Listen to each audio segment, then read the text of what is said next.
waxaan ahayn laba qof oo kala duwan oo dhinaca dhererka ah ku kala duwan, dadkana si kale ayay inoo arkayeen. Sara Daha ayaa la yiraahdaa, 32 sano ayaan jiraa, 140 waaye sentimitir dhererkayga. Maxamed Sayid Axmed da'diisu waa 25 sano jir, 194 waaye dhererkiisa.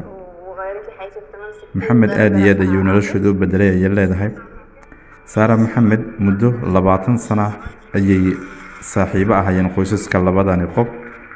waxaa ka dhaxayn jirtay walaaltinimo, balse maxamed ayaa markii dambe jacayl u qaaday Sara. maxamed iyo Sara 7 sano ayuu ka yaryahay Sara.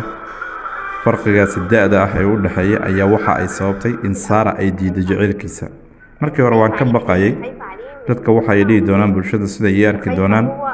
sidoo kale caqligiisa ayaan ka walwalsanaa sida uu yahay, iyo sidoo kale mujtamaca sida ay u arki doonaan. balse maxamed waxa uu qof ku adkaystay inuu ka dhabay jacaylka Sara uu qabay.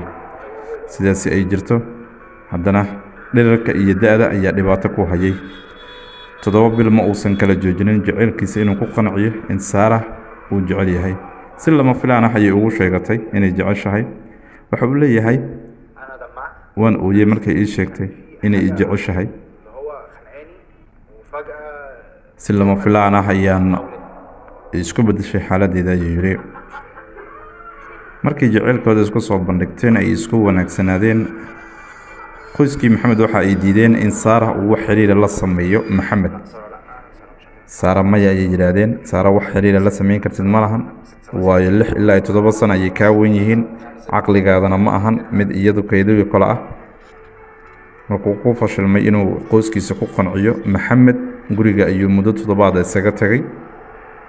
balse markii dambe waxa ay qoyskiisa ku fikireen in loo guuriyo Sara iyo maxamed. mushkilado badan ayaa dhacay. waxay ogaadeen ay garteen in maxamed uu jecel yahay Sara, taasna waxa ay qasabtay Oktoobar 2020 in arooskoodii uu dhaco.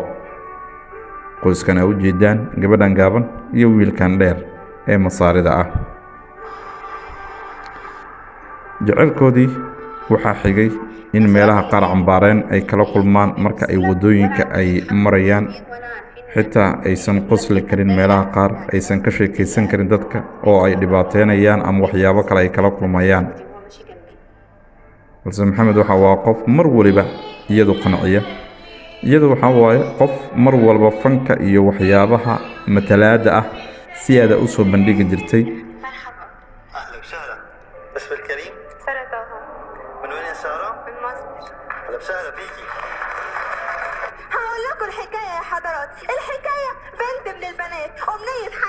waa mid ka mid ah riwaayadaha sida loo jila iyadoo soo bandhigaysa, tartanna ka qayb galaysa.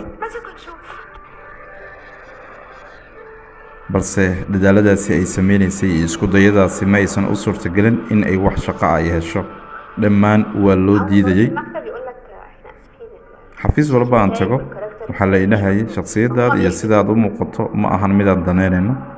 balse Sara iyo maxamed mar waliba waxa ay ahaayeen kuwo mustaqbal guulaysa yeesha ama gacantooda iyagu ku dhista.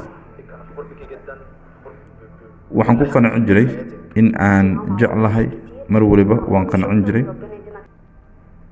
daawadayaal, channelkeeni subscribe saar. waa mahadsantiin.